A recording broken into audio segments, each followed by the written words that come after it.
Bonjour à tous, on prend la direction de l'hippodrome de Clairefontaine ce lundi à l'occasion du prix Robertet.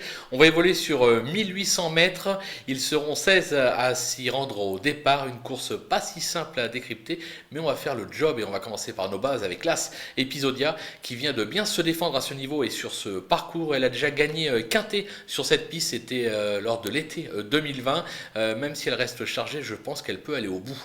Le numéro 5, Rituals Love, difficile de le reprocher quoi que ce soit ces derniers mois. Il s'est déjà placé à ce niveau sur sa lancée. Il aura lui aussi sa chance. Le numéro 4, Rilwan, qui n'a encore jamais déçu, qui vient de se comporter pour sa rentrée.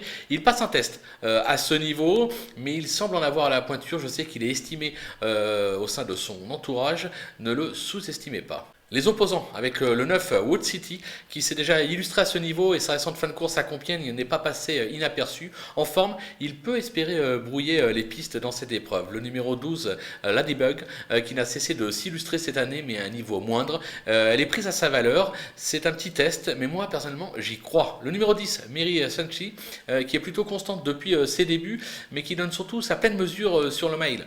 Là j'ai l'impression que ça sera peut-être un petit peu long quoique son entourage est assez confiant, avec un parcours limpide, pourquoi ne pourrait-elle pas accrocher une petite place? Le coup de poker, ce sera le numéro 3, African Grey, qui s'est placé à cette valeur et à ce niveau sur l'hippodrome de la Teste, mais qui reste très inconstant dans ses performances. C'est une affaire d'impression, mais pour moi, l'impression est bonne et je m'en méfie, donc on le garde. Les outsiders, ils sont nombreux, à commencer par le 7, Géry, qui vient de remporter une deuxième épreuve sur la distance, c'était sur l'hippodrome de Compiègne. Ça se complique avec 5 livres de plus, mais son entourage dit que le cheval est toujours extra de forme sur sa lancée. On ne peut pas l'écarter pour une place. Le numéro 2, On Got a Look, je ne sais pas si je l'ai bien prononcé, mais c'est pas très grave.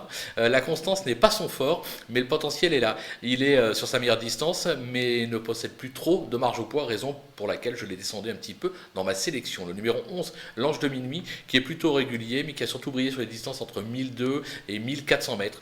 Il vient de bien faire sur un 1950 mètres en province. C'était un petit lot, je ne sais pas s'il faut tenir compte de cette distance, mais je le garde en bout de piste. Le numéro 8, Have Dancer, qui s'est déjà placé sur cette piste, a réclamé, mais qui a toujours échoué en 3 tentatives à ce niveau. Il aime courir dans le lourd, donc vous allez me dire, on l'écarte. Toutefois, la course est ouverte derrière nos 2-3 favoris, donc raison pour laquelle je ne l'élimine pas totalement, tout comme le numéro 13, Ultra Cool, dont la forme est sûre, mais qui a montré ses limites à l'occasion de plusieurs tentatives dans les gros handicaps.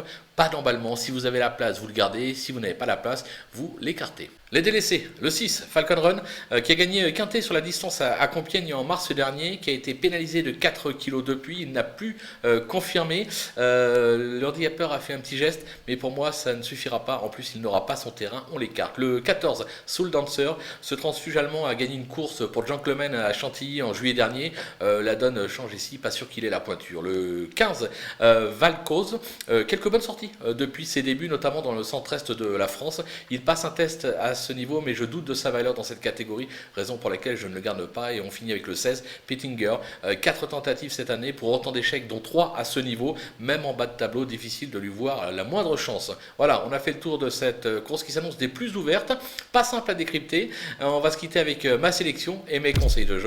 À vous de jouer.